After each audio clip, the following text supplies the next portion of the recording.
Sir everyone, welcome back to another video. তো আজ কথা হলো তেজা সাজ্জা অভিনীত ছবি মিরাই বলে সিনেমাটাকে নিয়ে, যে সিনেমাটা বড় পর্দায় গতকালকে রিলিজ হয়েছে। এবং এই সিনেমাটা আমি গতকালকেই দেখে এসেছিলাম, বাট অনেকটা রাত হয়ে যায় ফিরতে, তো সেই কারণে আমার মনে হয় না যে এই ভিডিওটা রাত্রির বেলা নিয়ে আসাটা ঠিক হবে।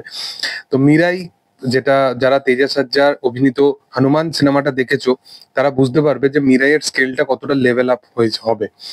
মিরাই এমন একটা প্রজেক্ট এবং এমন একটা এক্সাম্পল মিরাই সেট করেছে, যেটা দেখার পর তোমরা বুঝতে পারবে যে এই যে সাইফাই জনারের যে সিনেমাগুলো হয় বা ফিকশন জনারের যে সিনেমাগুলো হয়, সেগুলো না মানুষের, ইন্ডিয়ান অডিয়েন্সের মধ্যে একটা ন্যারেটিভ সেট হয়ে গেছিল যে সুপারম্যান, ব্যাটম্যান, এই যে সামথিং, এই যে সাইফাই জনারের যে সিনেমাগুলো, সেগুলো সমস্ত যে টার্গেট অডিয়েন্সটা সেগুলো বাচ্চারা, বড়দের জন্য সেই সিনেমাগুলো হয় না।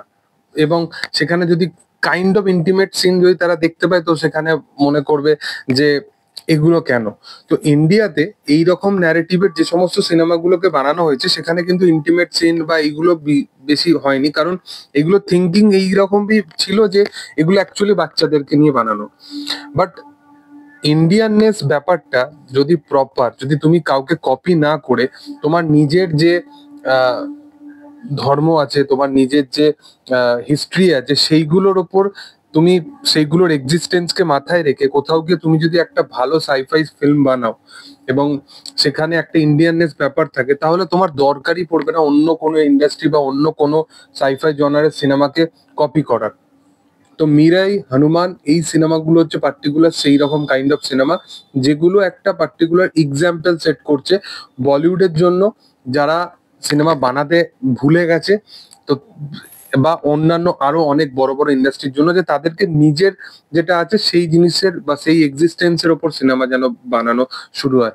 বলিউডের একটা রামায়ণ আসছে, যেটা নিয়ে আমি বিশালভাবে এক্সাইটেড আছি। তো এই সিনেমাটা কাইন্ড অফ সেরকম। সিনেমার কিছু কিছু পয়েন্ট আছে যেগুলো আমার বেশ পজিটিভ লেগেছে, কিছু কিছু জিনিস আছে যেগুলো আমার নেগেটিভ লেগেছে, বাট বেশিরভাগ আমার পজিটিভই লেগেছে সিনেমাটা নিয়ে। এটা একটা কমপ্লিট ভালো সিনেমা এবং তোমরা ফুল প্যাকড, একদম এন্টারটেনিং, তোমাদের অ্যাকশন প্যাকড অ্যাডভেঞ্চারাস সিনেমা যদি তোমরা দেখতে চাও, তাহলে অবশ্যই তোমরা মিরাইটা দেখো। এই সিনেমার প্রথম যেটা ভালো দিক, সেটা হচ্ছে তেজা সাজ্জার পারফরমেন্স। তেজা সাজ্জার পারফরমেন্সে কাইন্ড অফ প্রথম দিকে একটু প্রবলেম, সেটা নিয়ে পরে আসবো। বাট থ্রু আউট সিনেমা জুড়ে, বিশেষ করে সেকেন্ড হাফে, এই সিনেমাটা যেরকম নিয়ে যায় আলাদাই লেভেলের। এবং তেজা সাজ্জা সেই জায়গাগুলোতে যেভাবে পারফরমেন্স দেয়, তার যেরকম কনভিনসিং অ্যাকশন স্কিল গুলো সে দেখায়, সেগুলো মারাত্মক। এছাড়া সিনেমা ভিজুয়াল ট্রিটমেন্ট ব্যাপক। এই সিনেমাটার মানে ওভারঅল বাজেট 40 থেকে 60 কোটি টাকা। আমরা ওয়ার 2 এর মতো সিনেমাই কদিন আগে দেখলাম, যেটা 400 কোটি টাকা বাজেটের সিনেমা দাবি করা হয়েছে মেকার্স এর তরফ থেকে। সেখানে আমরা ভালো ভিজুয়াল দেখতে পাইনি। সেখানে একটা 60 কোটি 40 কোটির একটা সিনেমা, যেটা মোস্টলি সিন ভিএফএক্স এর মানে দ্বারা শুট করা হয়েছে, তো সেগুলো যেভাবে এক্সপ্লোর করেছে তারা, সেগুলো ব্যাপক, দেখতে দুর্দান্ত লাগে। এবং যত ওয়াইড স্ক্রিনে এই সিনেমাটা তোমরা দেখতে পাবে, তত আরো তোমাদের ব্যাপক লাগবে সিনেমাটা দেখতে। সিনেমার যে কনসেপ্টটা বা থ্রু আউট সিনেমাটা যেরকম ভাবে লেখা হয়েছে বা চিত্রনাট্যটাকে যেভাবে সাজানো হয়েছে, সেগুলো কিন্তু ব্যাপক। এবং স্পেশালি সেকেন্ড হাফের পর থেকে থ্রু আউট ক্লাইম্যাক্স অব্দি এই সিনেমাটা কোথাও তোমাদেরকে চোখের পাতা পর্যন্ত ফেলতে দেবে না, এরকম kind of engaging screen play এই সিনেমাটার মধ্যে আছে।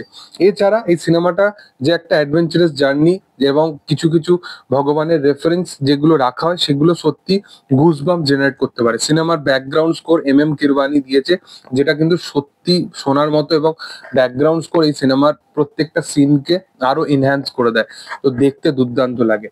এবং এই সিনেমার মধ্যে কিছু কিছু জিনিস আছে যেগুলো আমার নেগেটিভ লেগেছে, বাট তার আগে আমি বলবো যে সিনেমাতে সেই তেজা সাজ্জা ছাড়াও অ্যান্টি ক্যারেক্টার মাঞ্চু, যাকে যে ক্যারেক্টারটা প্লে করতে দেখা গেছে, সে ভালো পারফরমেন্স দিয়েছে। এছাড়াও এখানে অন্যান্য যে চরিত্রগুলো আছে, যে সমস্ত পার্শ্ব চরিত্রগুলো আছে, তাদের পারফরমেন্স কিন্তু এখানে সত্যি ভালো। তো খুবই মানে ডিসেন্ট, তাদেরকে দেখতে বেশ ভালো লাগে। এছাড়া ছবির নেগেটিভ যেটা মূল পয়েন্ট, সেটা হচ্ছে যে এই সিনেমাটা ডিউরেশন ওয়াইজ অনেকটা বড় ফিল হয়, বিশেষ করে ফার্স্ট হাফের ক্ষেত্রে। ফার্স্ট হাফে এখানে অনেক কিছু জিনিস দেখানো শুরু করে, এবং ক্যারেক্টারটার যে একটা বিল্ড আপ দেওয়ার জন্য, ক্যারেক্টারটাকে যেভাবে প্রথম দিকে যেভাবে দেখানো হয়, সেই যে অ্যাক্টিভিটি গুলো সেগুলো পছন্দ হয় না। এবং আমি হনুমান দেখার পর এই সিনেমাটা যখন দেখতে আমার এক্সপেকটেশন লেভেল অনেক বেশি ছিল। তো যখন প্রথম দিকে সিনেমাটা থ্রোট স্টার্টিং হয় এবং সেখানে তেজা সাজ্জার যে অ্যাক্টিভিটি গুলো, আমি ভাবলাম যে এই সিনেমাটা মানে ডেফিনেটলি ঢেরাবে এবং যেটা আমরা এক্সপেকটেশন নিয়ে এসেছি সেটা হয়তো পাবো না।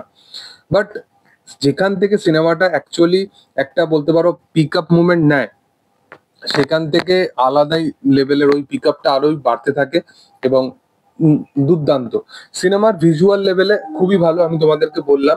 বাট সিনেমার কিছু কিছু ভিজুয়াল আছে যেগুলো দেখতে অনেকটা চোখে লাগে, স্পেশালি একটা মহাকুম্ভের সিন আছে, ওই সিনটা পার্টিকুলারলি প্রচন্ড চোখে লাগে। কিছু কিছু পার্টিকুলার সিন আছে যেগুলো মনে হবে যে প্রচন্ড আর্টিফিশিয়াল ইন্টেলিজেন্সের মাধ্যম দিয়ে সেগুলোকে জেনারেট করা, যেখানে মেকার্সরা অ্যাকচুয়াল দাবি করেছে যে এখানে কোনো এআই এর কোনো রকম ভাবে কিছু তারা সুযোগ বা সুযোগ সুবিধা কোনোভাবে নেয়নি। বাট দেখলে চোখে লাগে। বাট এছাড়া এর বেশি আমার এই সিনেমার জন্য কোনো নেগেটিভ পয়েন্ট নেই। সিনেমাটা অ্যাকচুয়াল ভালো এবং 40 থেকে 60 কোটি বাজেটের মধ্যে কিভাবে ভালো জিনিস ডেলিভার করতে হয়। এই রিসেন্টলি লোকা সিনেমাটা দেখলাম, যেটা নিয়ে এখনো রিভিউ আসেনি, অবশ্যই রিভিউ করব।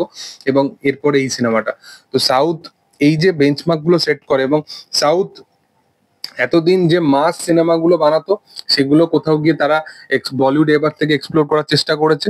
এবার অন্য একটা ন্যারেটিভ সেট করছে তারা, এবার এইগুলোর ওপরে এবার তো বলিউডের এবার সিনেমা বানানো শুরু হবে। তো যাই হোক, তোমাদের কি বক্তব্য অবশ্যই কমেন্ট সেকশনে জানাতে পারো। ভিডিও ভালো লাগলে অবশ্যই তোমরা লাইক করো, শেয়ার করো, সাবস্ক্রাইব করো চ্যানেলটিকে এবং পাশে থাকা বেল আইকনটা অবশ্যই প্রেস করে দিও। Thank you all, by.